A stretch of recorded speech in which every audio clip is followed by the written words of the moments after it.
Hi everyone, I'm Ali Reza from DZone from Devops, and we are here today to have a CI/CD session. It's been a while; we have been waiting for this event, and today we are going to talk about the new practices regarding the CI/CD and release automation. As you might have noticed, last year there was a lot of activities were happening in companies towards CI/CD pipelines, DevOps practices, site reliability engineering, and most of the focus was to improve the CI/CD and the release management. So I think this year is also a really important year for many companies to see what they can do for the CI/CD pipelines, and especially the fact that many companies started looking into the Kubernetes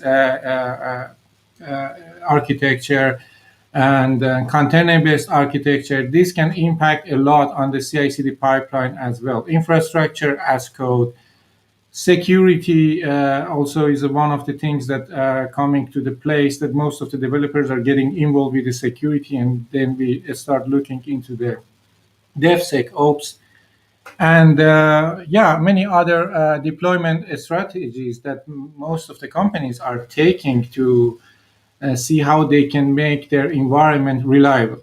So today we have three guests from different level of expertise and from different industries, which they are here to help us to understand what's happening in their actually side. And also then we will discuss about these topics I mentioned earlier.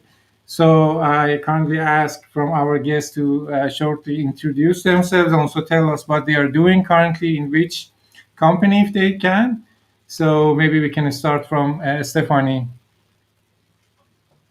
Sure. Hi, I'm Stephanie Pfeiffer with EITR Technologies.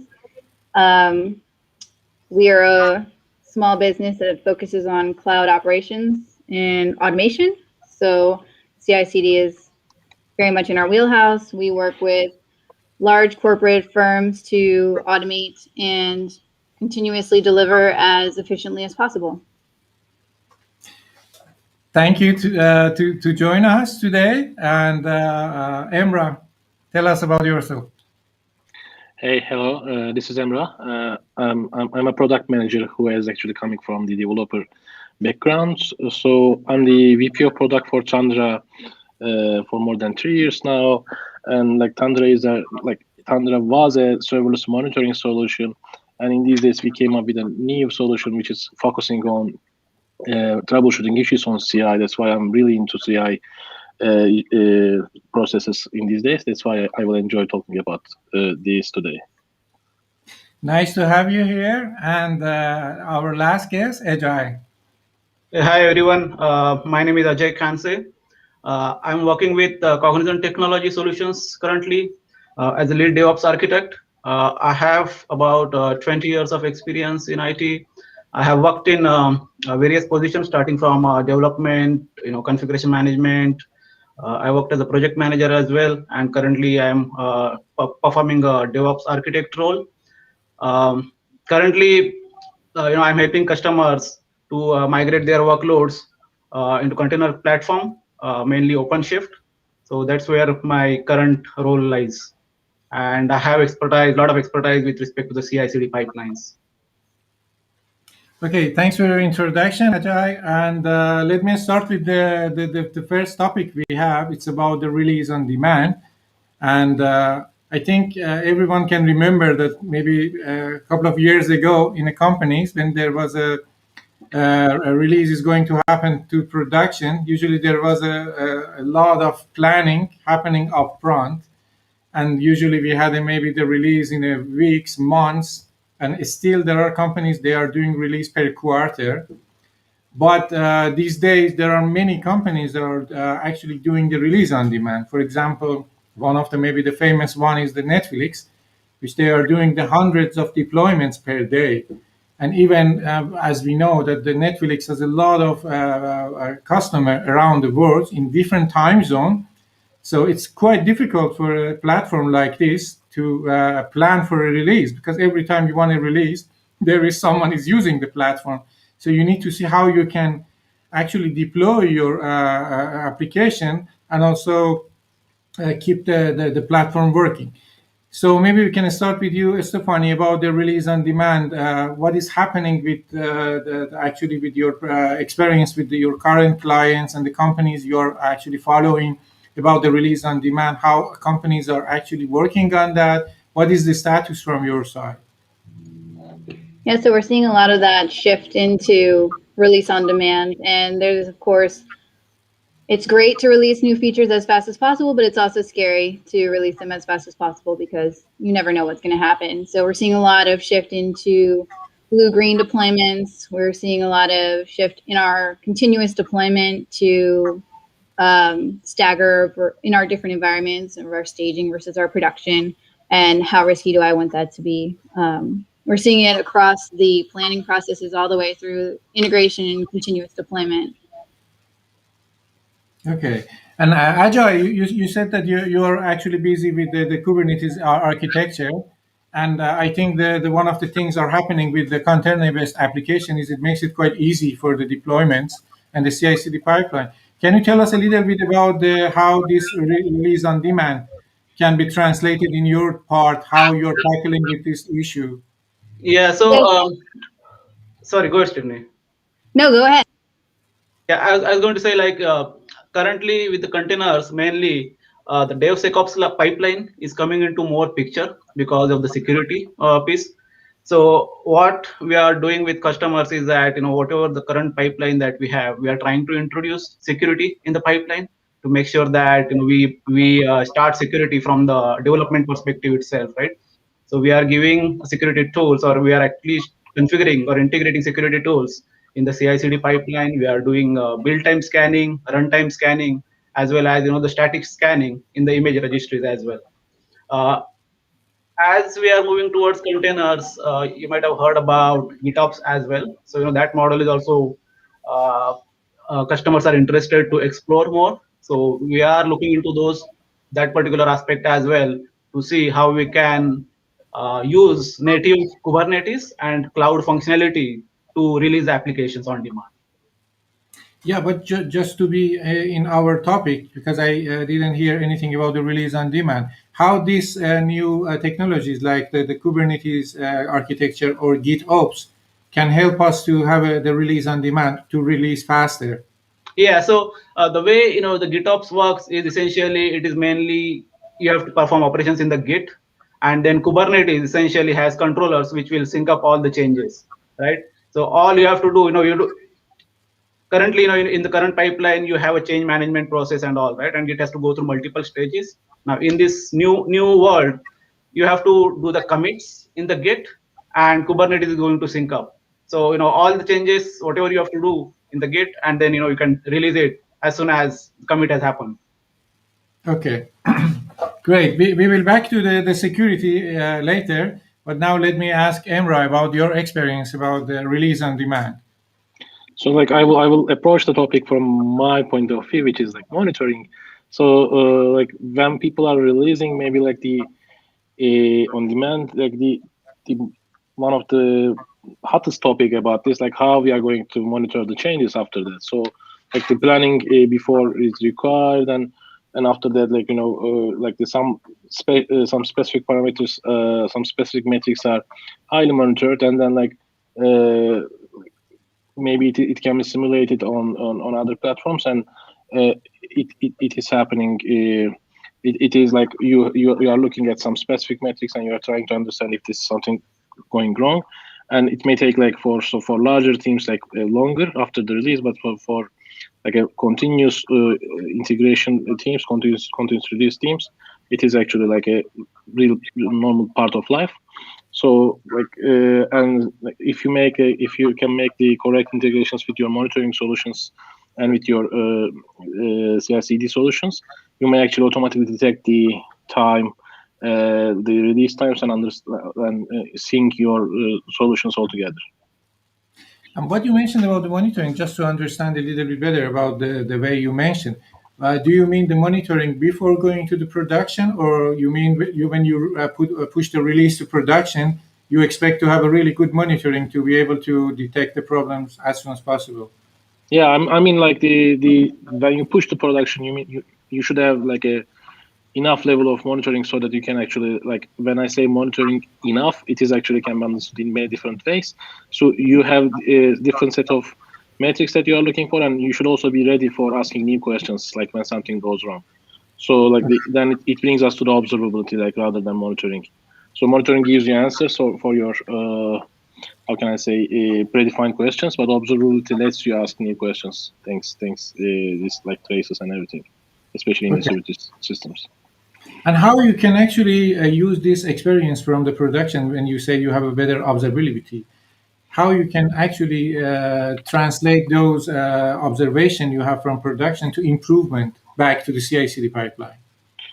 So like learning from mistakes is like is the kind of a sad answer here. So you can like all the incidents, maybe some failures, will teach us like how, like what to ask for the next time.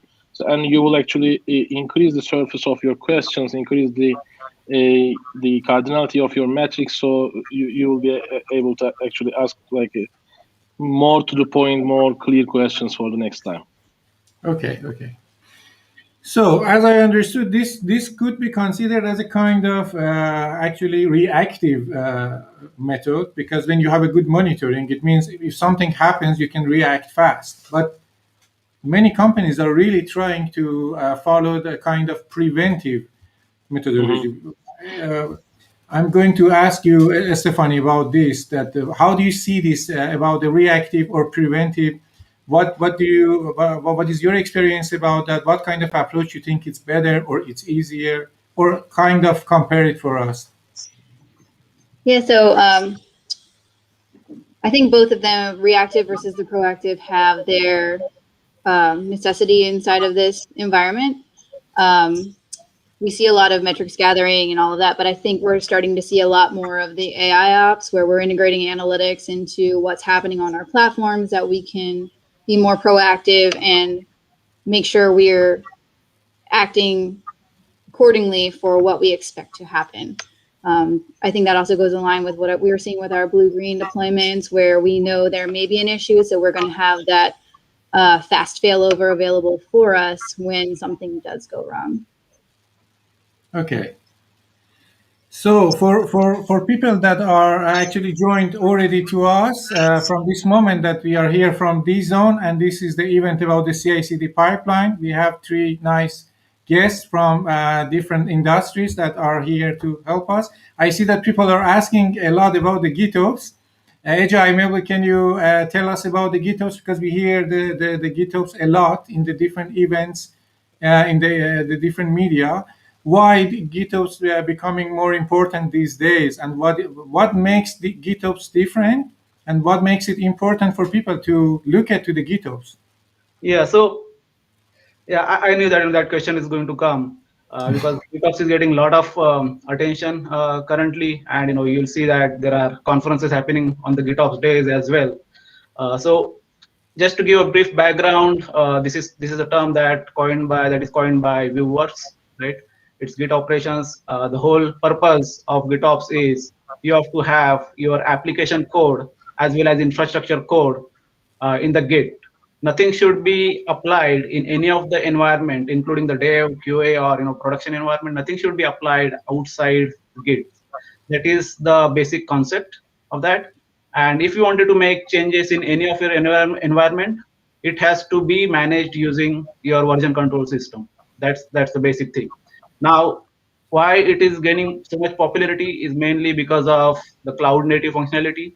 Now, as you start thinking about cloud native, you think about containers, which actually gives more closer approach for the cloud native, so that you have a container platform, and then you can deploy applications to any of the clouds, irrespective of whatever cloud you deploy, right? One thing that it gives is that you don't have to set up any of the other deployment tools. Like typically in the CI/CD pipeline, you'll have a CI piece, and then you'll have a CD piece. You can manage it with the same tool, but typically in the larger organizations, you will see that deployments are managed through the different tools, like ARA tools or so, right? So that you can control all the deployment piece. You can have audit control, security, and everything in your deployment piece as well. With the GitOps, the Kubernetes native functionality, which is high scalability and rehealing capability of the Kubernetes getting used behind the scene. It uses replication controllers, or typically there are replication controllers and various controllers that you have. Here you have a GitOps reconciliation operators that will actually keep on monitoring the Git, and they will try to reconcile the state of the Git with the cluster state, and that's all it does. And that is a native Kubernetes functionality, and you just have to add GitOps like Git monitoring for the GitOps functionality, which actually syncs up the state between your Git repository and the cluster. Now, if you make any changes in the cluster, it understands that your cluster is out of sync with the Git, and then it syncs it up back. So basically, now you have one system that keeps the track of all your environments in the Git itself. Okay, so you mean the GitOps become a kind of orchestration on the top, which can orchestrate everything you need for the CI/CD pipeline, test automation. CI comes out. CI is totally separate area. This is only from the deployment perspective. Like so typically for the Kubernetes, you need to have a declarative YAML files, right, or manifest files. So this is all about declarative. If you have worked on the Puppet or Chef, you do a declarative deployment for the Puppet and Chef, right, infrastructure management. Now with the containers, you manage that with your images. If you have to deploy your application, it will be still YAML files, right? All declarative deployments. So all you have to do is make the changes in those YAML files, and these operators will sync up the state between your Git commits and the cluster. Okay. And that is very fast. That is very fast. Okay, great. Thanks. Do we have from any other guests? I mean, Stephanie or Emrah, do you have any experience with the GitOps or any plan to explore or something? Yeah, we've done a lot with GitOps and their CI/CD functionality. They've got a really good tool, and it's very flexible for maintaining CI/CD within Kubernetes, and also you can affect without Kubernetes. So it's a very flexible tool that can be used across multiple code bases, and it seems to be one of the better CI/CD tools out there today. Okay, I hear the GitOps along with Kubernetes. This is funny. Is it like that if you use the GitOps, it means that behind the scene there is a Kubernetes, or you have to use the Kubernetes, or GitOps can be used for other companies which they are having different platforms? I think typically it's generally used with Kubernetes, but you can use it with standalone instances. You can use it with your EC2 instances. So it's not a requirement for the CI platform. Okay, great. So as we heard it earlier, it was about the security that Ajay mentioned a little bit about that. I think security is kind of a new activities for the developers and engineers these days. In the past, back then, I mean, it was not a job we as a developer to do. We literally didn't know anything about the security, because always there was a security architect or someone in the IT administration to pick up the security task. But these days, we have a different situation, because we started looking into the security earlier than production environment. That's why we have practices like DevSecOps, which put the security earlier than operations in a definition. But just to give our audiences a little bit introduction, maybe we can start from you again, Stephanie, to tell us about what this DevSecOps means, really in short, if you want to explain, and how you are actually experiencing these days in your side. I feel like DevSecOps is sort of that missing area we have, where we've got developers getting closer to infrastructure, we've got infrastructure getting closer to developers, and everyone ignoring security because it's faster that way. Yeah. So DevSecOps is sort of closing that gap, since it's a necessary thing we have to go through to make sure that our platforms are secure. And what we see is generally it's a natural progression. When you start integrating Docker containers, you have to pay attention to your CVEs. You have to pay attention to what you could potentially be putting on your network. So because there's that outlier that could impact you in sort of a negative manner, I think people are stepping up from the developer and the infrastructure side inside of DevSecOps to cover this. Okay, great. Thank you. And about Emra, you mentioned you're involved with the more mostly the monitoring. So I'm just curious how far you get involved with the monitoring, the security part of the platform, and even if this was something that you had it in your side to look or not. hmm So like we didn't look it like directly in our company, but like we did learn about I made it like kind of a market search about like how monitoring can be really useful about uh, in production and during CI/CD. So in this way, like there is a sense of something called app level monitoring. So like the many other like security approaches are like approaching from the rule based and the network level security precautions, let's say. But like when you do app level monitoring, like monitoring with security, like that screen.io is doing it very well, and you are just actually controlling your app like you are monitoring it. And like when you monitor something that should not be in the normal flow of the application, you are actually alerting the people in the organization. So like it is like working with instrumentation. So like you are actually can define some set of rules about, hey, like alert me when my application does something, anything other than this limited set of actions.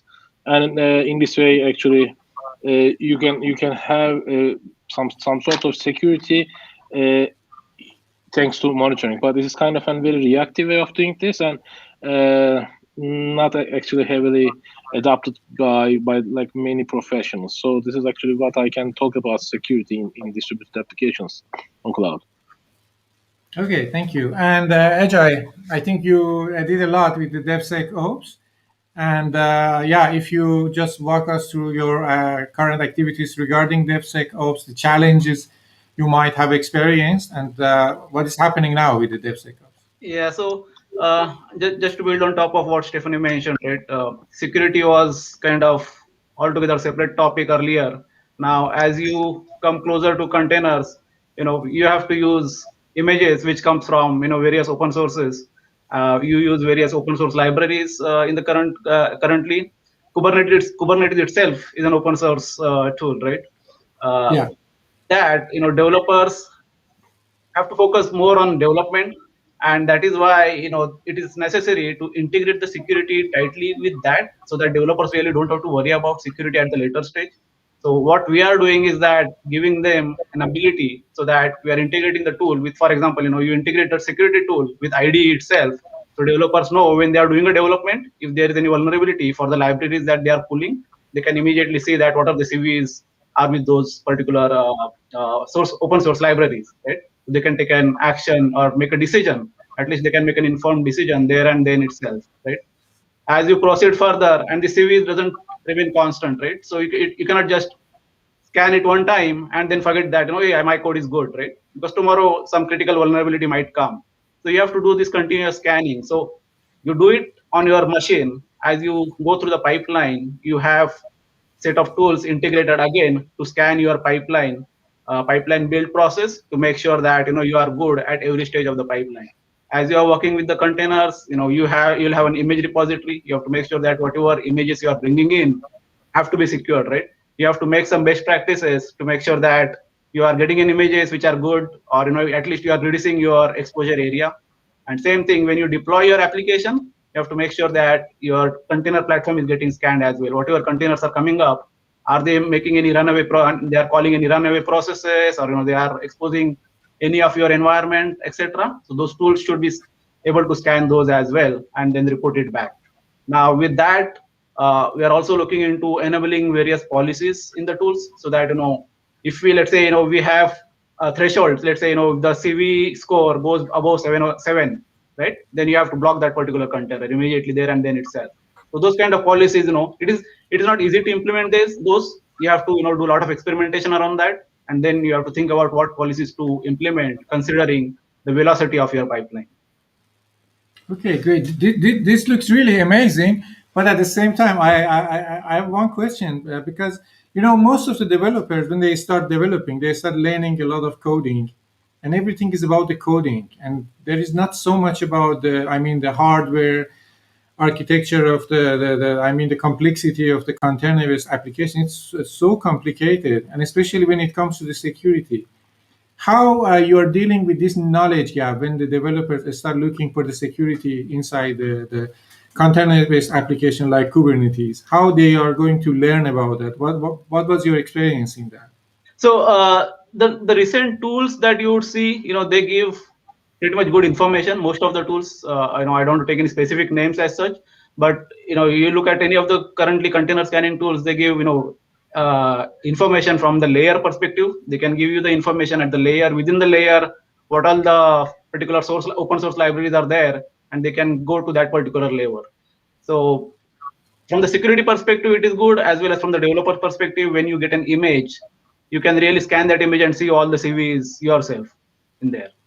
So it doesn't require any specialized knowledge as such. The tools also has an ability where they can provide you, if there is an availability, they can provide you the remediation action as well. That if you wanted to remediate this particular issue, this is what you have to do. Okay. It gives that level of information as well. Okay. One thing I would say, we lost our one of our guests because something emergency happened to Embra. So hope everything goes fine for him. But we continue with Stephanie and Ajay. For people already joined us now, that we already passed around 30 minutes from the CI/CD session from DZone. We are here to talk a little bit about the CI/CD pipelines. There are a lot of topics, so we are limited in time, but we already had a nice conversation about the Kubernetes, security, DevSecOps, and we are going to continue on that. So back to what Ajay said, what was your experience, Stephanie, regarding the knowledge gap for the DevSecOps? Because before you start DevSecOps, many developers didn't have that knowledge. How you actually feel that knowledge gap? Yeah, so there is quite a bit of a learning curve, especially depending on the background of the developers. We have people that have integrated more with AI or ML. They are a little bit closer to the infrastructure, but everyone's sort of removed from the security aspect. So we'll have developers reading a blog and implementing something with whatever the blog recommended, and then you end up with a Docker image that's got 274 CVEs, and what are you going to do? So we provide training classes. We provide the gap. That way we're addressing the security through the infrastructure to the development teams who would have met us in the middle around that security aspect. And we find that sort of where your Docker file lives, where your containerization lives, is where we start to see that knowledge gap. It's generally fairly easy to pick up, but want to make sure that it's stressed how important it is to make sure that the security is appropriately assessed before integrating any new technology into the architecture. And looks like to me there are more collaboration between the team members when you put the security, share the security between all team members, right? Oh, absolutely. It's pervasive. It's always been there. We're all just talking about it now. Yeah. Okay, great. Thank you. And the next thing I would like to discuss is about the automation actually mindset, because when DevOps started to happen, the first thing everyone was thinking is about the automating. So for many years, the automation was the key point for the companies, and we didn't have so many actually platforms for the DevOps or CI/CD pipeline. After that, we had to see the lot of DevOps platform, and now we see, for example, we talk about the GitOps, Azure DevOps, a lot of the DevOps platform, and now the situation is the DevOps platform over automation mindset. What do you think, Stephanie? Does it help the old problems we had in the CI/CD pipelines, in the release management, or still we have some issues even after having these platforms? I think there's always going to be some issues going on. Automating is really great for productivity. It's really great for getting releases out on schedule and being able to monitor them appropriately. We've seen the automation and CI/CD integration improve development processes, no longer developing locally, no longer having bad development processes because these things are handled in an automated fashion. So I think overall there's a positive for anyone integrating with CI/CD or automation. Of course, there's always going to be those outliers where you automated something and it went awry. So yeah. And what about the dependency to these platforms? Because one of the issues I have seen personally is in the organization is when you talk about, for example, Azure DevOps as an example. They say, okay, if you put our all CI/CD pipeline to Azure DevOps, and something happens one day, what we would do? We are heavily dependent to Azure DevOps, or even on the AWS, any other platform. What are the challenges you might have experienced so far, and what do you think about this dependency that can happen? So I think it comes down to two things. You can buy into everything Azure, AWS is supplying and completely put your entire infrastructure on there and be reliant on them. And at that point, you're reliant on their failover and their high availability, or you can stay more agnostic. I think it depends on which pieces of your application and also your cost footprint. Integrating directly with these services generally has a lower cost, but it may not be as flexible, especially if you're considering moving between platforms or having failover in another environment. So yeah, evaluating which pieces of your infrastructure you're going to put inside of your cloud native applications and which ones you're going to keep more agnostic for flexibility purposes. So you think based on, we need to see what kind of case we have, and based on the different case, we might come up with a different solution. Definitely. I think there's not many one size fits all. There's always this one will fit you pretty well, and then you're going to have to do these extra little bits. Yeah, perfect. So, Ajay, what about you? What do you think about the DevOps platform over automation mindset? And what do you think, for example, you mentioned a lot about the GitOps. Does it really help solve a lot of problems, or still there are things to actually tackle? So GitOps, yes, there are, with every system, there are always some kind of cons. As you move towards the GitOps, you'll see that there are a lot of proliferation across the GitHub repositories. You'll start your GitHub repository starting doubling up, right? You have to manage the PRs more now, and developers have to learn that. How do you control those PRs? Now instead of the change process, everything is going to manage in the GitHub. So now you have to learn how are you going to review your changes, how are you going to approve your changes, and make sure that those have proper tracking. If you are organization where you have tight like audit controls and all, then you have to make sure that all those controls you are able to meet with this GitOps model. Okay, thank you. So we talked a lot about the DevOps platforms. Maybe we can get away a little bit from the DevOps part and go to the testing part. And I think it's interesting how testing also become a part of the CI/CD pipeline these days, because back then the testing was completely done manually by manual tester, and it was a it was really the painful job, I guess, for most of the testers, because it was not really clear how you tested the software, and every time you might get a different result based on the different condition and the different environment you are testing. And I think that was one of the reasons that you could not really be confident about the release you're pushing to product.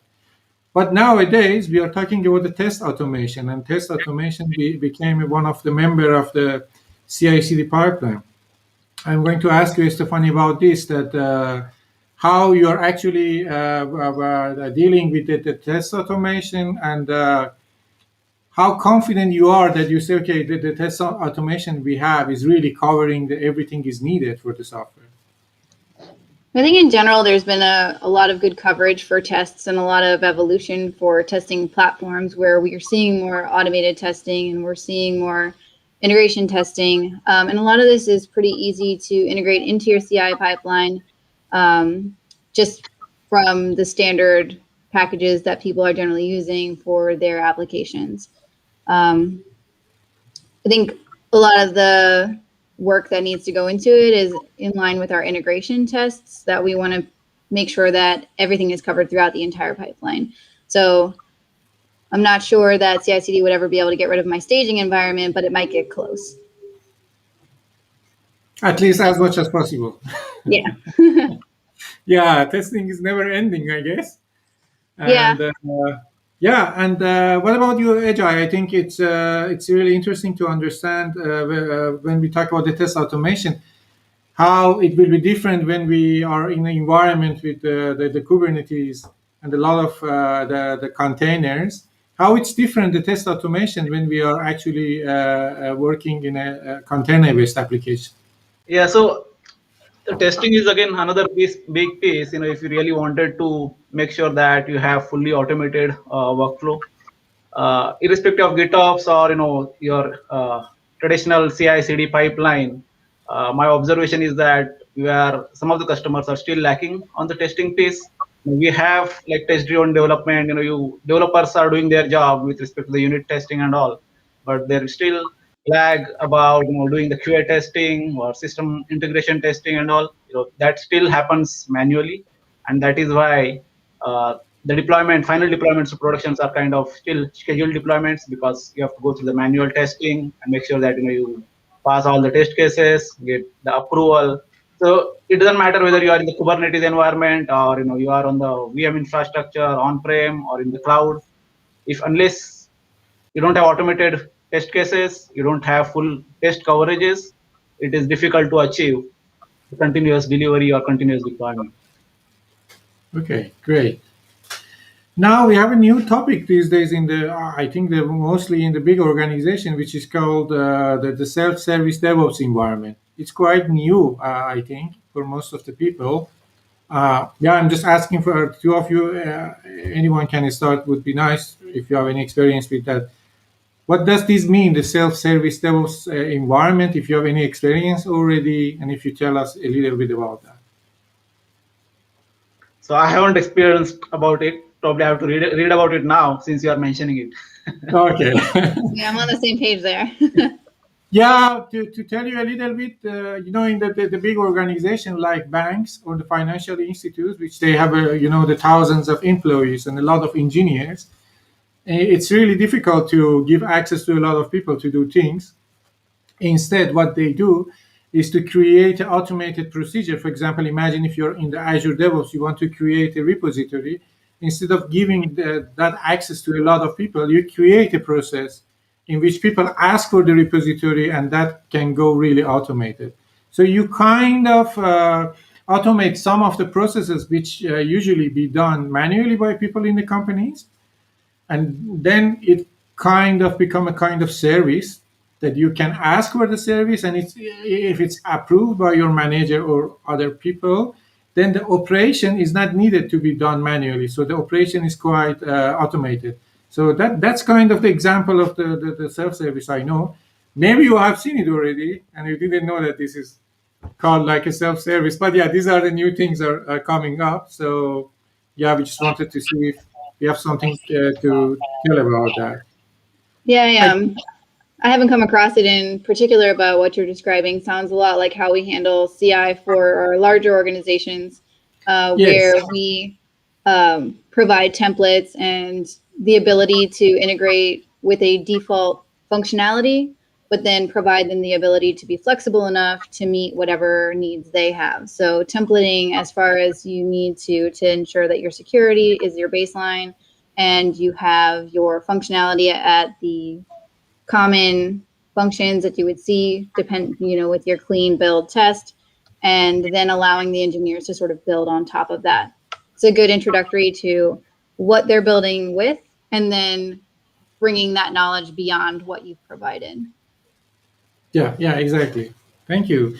So we have a new member also for the CI/CD pipeline is the infrastructure, because in the past, the infrastructure was quite physical for most of the companies. It didn't have a public cloud or even private cloud.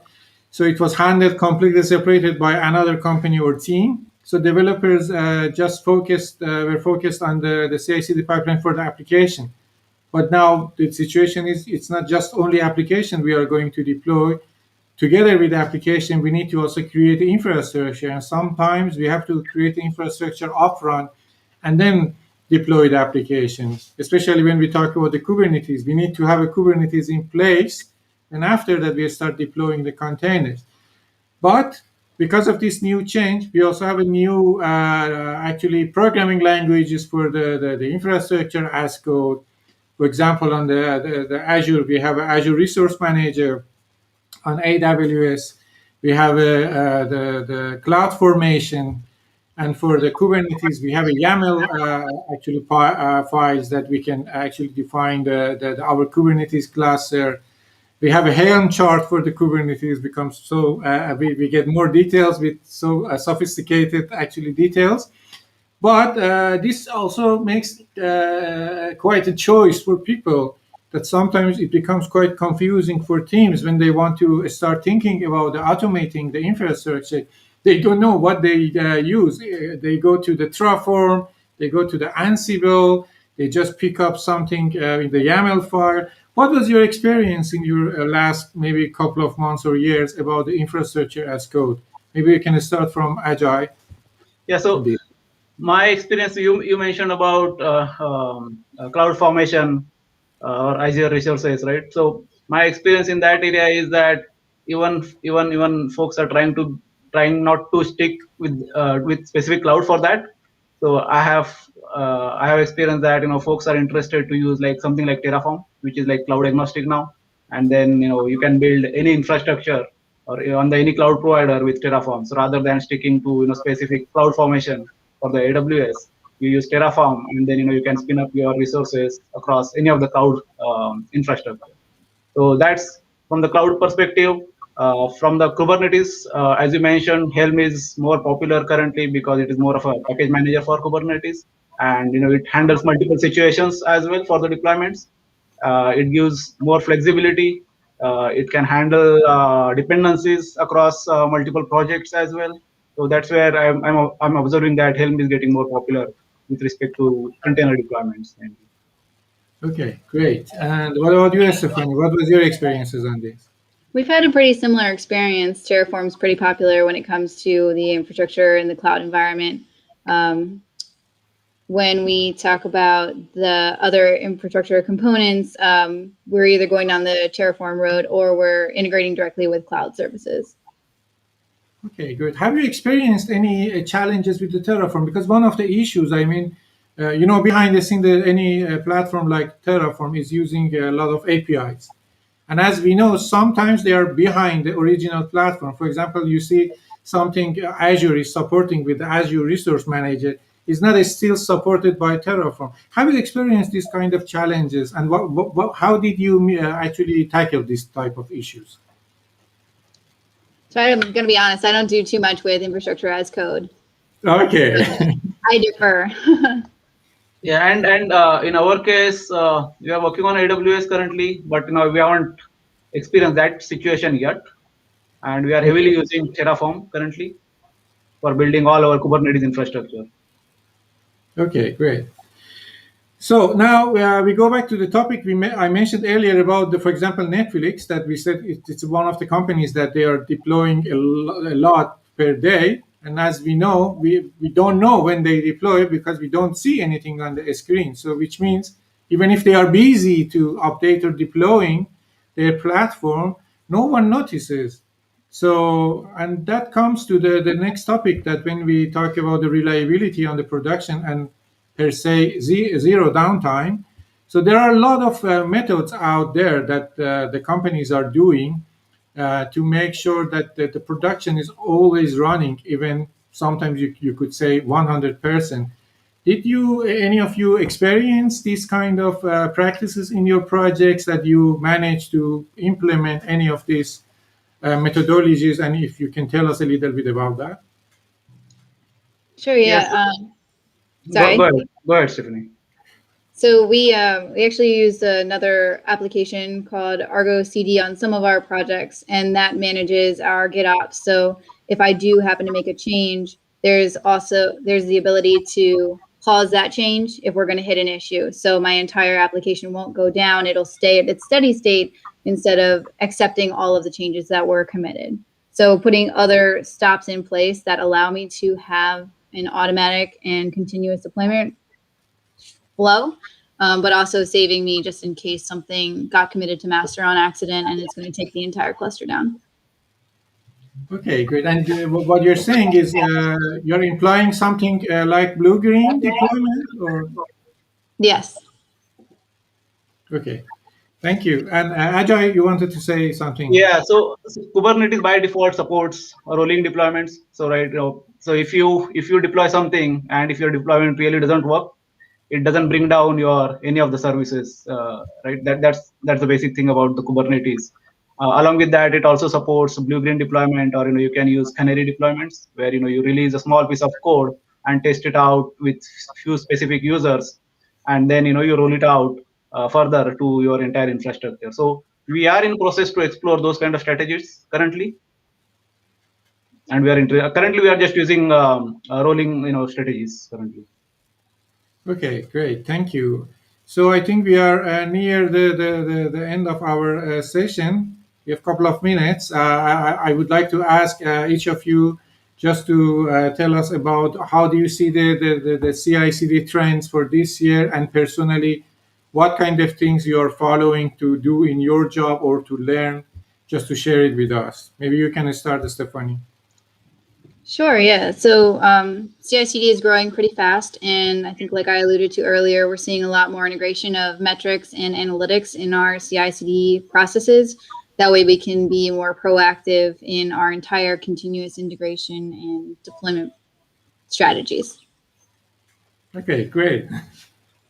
And what about you, Ajay? Yeah, so in my view, CI/CD is becoming more critical now, and along with the security, as you start implementing containers in your pipeline, uh, it is very important to understand how the containers really work, and you have to give knowledge to the developers and your entire organization about how that particular model operates. Your CI/CD, even if you don't use containers, your CI/CD still changes, because now you are dealing with a lot of open source components as you start using containers. So that is what something we have to be very careful, and that is why security have to be considered at this stage now in your pipeline. Okay, great. Thank you. So now we have around 10 minutes for the questions. And if I remember correctly, in the beginning of the session, we actually had a question regarding the GitOps when Ajay, you mentioned about the GitOps. And there was one question. I cannot see that question now, but I remember the question was if we can, what are the best, yeah, the question is coming up. Thanks for Blake for that. What's the best way to implement GitOps outside of the Kubernetes? Do you know something about this? So I haven't personally read anything about implementing GitOps outside Kubernetes.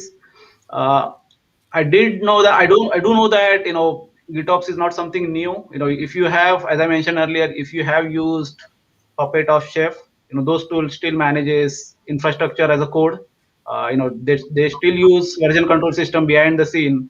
You just have you have a master, and then you have worker nodes, and then master actually syncs up all your worker nodes from the infrastructure perspective.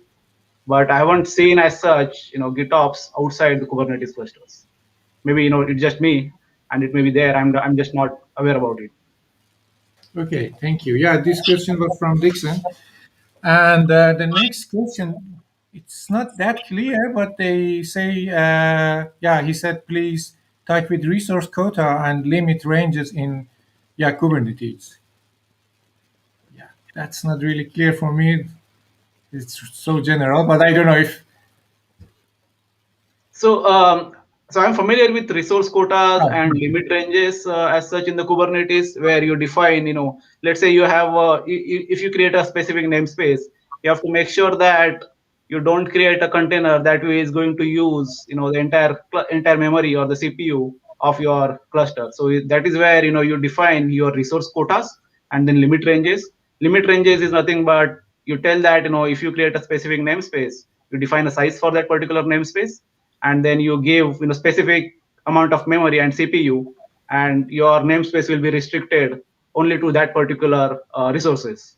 So that's where limit ranges comes into picture. So you define resource quota, and then you limit ranges, you limit that particular quota. You have a minimum and maximum there. Okay, great. Thank you. I don't know if you have any other questions. So you have still some time if we get some questions. Until we get some question, I have one question because we talked a lot about the GitOps today and Kubernetes. I'm just wondering for people who are already interested about the Kubernetes, but they still didn't do anything. But as we know that most of the companies are moving towards that way, what are you suggesting for the learning resources for the GitOps and Kubernetes? Maybe Stephanie, you can tell us something. Sure. For Kubernetes getting involved, it's there's a lot of great documentation out there on how to get started. There's an application called K3s, which is a small Kubernetes cluster that will run on pretty much anything. So I think playing around with that is always a good way to start. Getting involved in writing the applications like Helm charts. There are easier ways to do it with things like Customize. Those are sort of the developer-focused ways to get started. And with GitOps, there's a lot of good documentation as well with CI/CD, and they actually do provide a number of templates. So if you have a technology you're looking to work with, such as Java and Maven, they've got a template out there for you to start with, and then you can build on from there. Okay, great. Thank you. And yeah, we got one question in meantime. Someone asked which one is better, Azure CI/CD or AWS CI/CD? So anyone can answer. So it is difficult to answer that question. It depends, like where your applications are going to get deployed. Whether you wanted to be close with your platform, or you just wanted to use a particular platform just for CI/CD, and then you deploy to different cloud service provider. I don't think anyone will do like that, but Yeah. that question it really depends on how you wanted to utilize cloud providers. Okay, thanks. We got a follow-up question from Kodirov that he asked about the resource quota. He asked if do you use the metric server? So for us, we are using OpenShift, and OpenShift itself provides monitoring, logging, and alerting, and it has all that package together in the platform itself. So we don't have to have a separate metric server as such. Like when you have a Kubernetes, you have to have a metric server specifically, or you have to add additional tools on top of that. But with OpenShift, it's packaged together. So we are not using anything specific or separately. Okay, thanks. So we still have a couple of minutes if we get some questions. I asked that question from Stephanie about the learning resources. What do you think about that, Ajay? What do you suggest for the learning for people who are interested about the Kubernetes and GitOps? Yeah, so from my personal experience and how I started, don't directly go to the learning Kubernetes, because you have to learn first containers. So maybe start with Docker, understand Docker files, how do you build the containers, how do you run the containers, and once you know about that, then you start looking into Kubernetes. Kubernetes is very vast, right? I mean, it is very difficult to understand, steep learning curve. The basic piece is you need to understand how containers work first of all, and then you move towards orchestration platform. Pick up a simple application and try to containerize it. Like you pick up any, let's say, Java application, you pick it up and try to containerize that application, write your own Docker file, and then try to deploy it in the Docker itself, and then see if your application comes up. Try to run that application, and then try to convert that application into Kubernetes YAML files. Okay, so that will give you good understanding of both the containers as well as orchestration platform. Okay, perfect. And are you going to write some articles about that on DZone? I already have written those articles on the DZone. So there are some articles I have. I have article from beginning, like how do you migrate your application from regular application to containerized application all the way up to Kubernetes. Oh, that's nice. We forgot to ask to provide the links for people who are interested.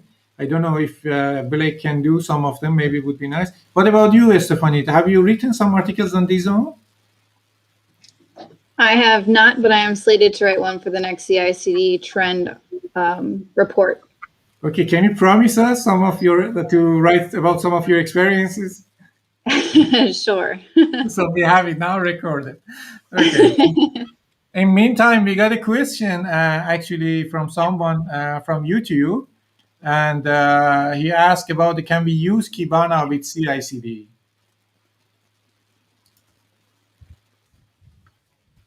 We should be able to use it. That's my experience. My understanding with the Kibana, that we should be able to use Kibana with the CI/CD. Okay, so we got a really specific question here from Kodirov.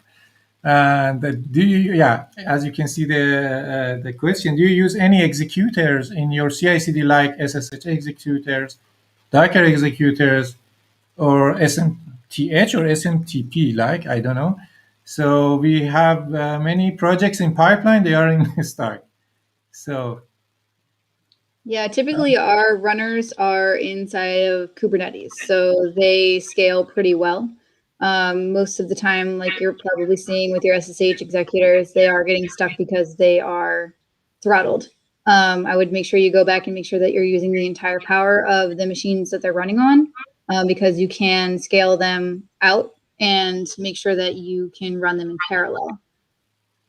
Docker executors work pretty similar to Kubernetes executors, so definitely taking a look at what resources you have and making sure that your config toml has the ability to scale them appropriately. okay, great. Thanks for your suggestion. And the next question is, what is the biggest challenge for implementing CI/CD for legacy application? I think there are a lot of challenges, but maybe you can say the biggest one. So, anyone, any comment on this? So the biggest CI/CD challenge for the legacy applications is, from my perspective, is having the environment, like in production-like environment, to do the testing specifically. You can build your application, legacy application and all, but testing becomes challenging for these applications because these applications require specific setup in order to do the testing, and you typically don't get that kind of setup, like production setup, in your lower environments for these legacy applications. Okay, thank you. So I think we are reaching the end of the session. First of all, thank you to be with us, Stephanie and Ajay. It was a really interesting session to have you here and hear from your experiences. And again, we are here from DZone, and this was a session about the CI/CD pipeline. So hopefully we have more sessions in the coming months, and hopefully we see your articles coming up. For people who are interested to be a part of this community, DZone is a great community that you can be part of. That you can become a writer in the DZone. You can write articles for us. You can also participate in these sessions and share your experiences like Stephanie and Ajay. And the questions are coming up. I was going to say goodbye, but it's nice to answer some of these questions. Oh my God, it's coming up a lot. So, so the first one is the how we can build a CI/CD for VMware on AWS. It's quite specific. I'm not sure if you have experience on that, but yeah, if you have any suggestion. I don't have specific experience on this. I do not either. Okay, yeah, that's fine. At least we tried. And the next one is how often do you use GitLab, Teamcity's variables in CI/CD? This is also quite specific. I'm not sure if you're using any of these, but it's fine. No, we are not using any of these tools. We are mainly using Jenkins. Okay. Yeah, that's fine. That's totally fine. At least we answered a lot of questions for Godirov, but this last one was quite specific. Hopefully, we will find the answer in the honor session with the people that have experience with these tools. Thanks again, Stephanie and Ajay, and thanks for all of the people are watching us. And if you have any question, you can post it under this video. If you have any suggestion, please let us know that we take it into account for the next sessions. Thank you. Thank you. Bye. Thank you.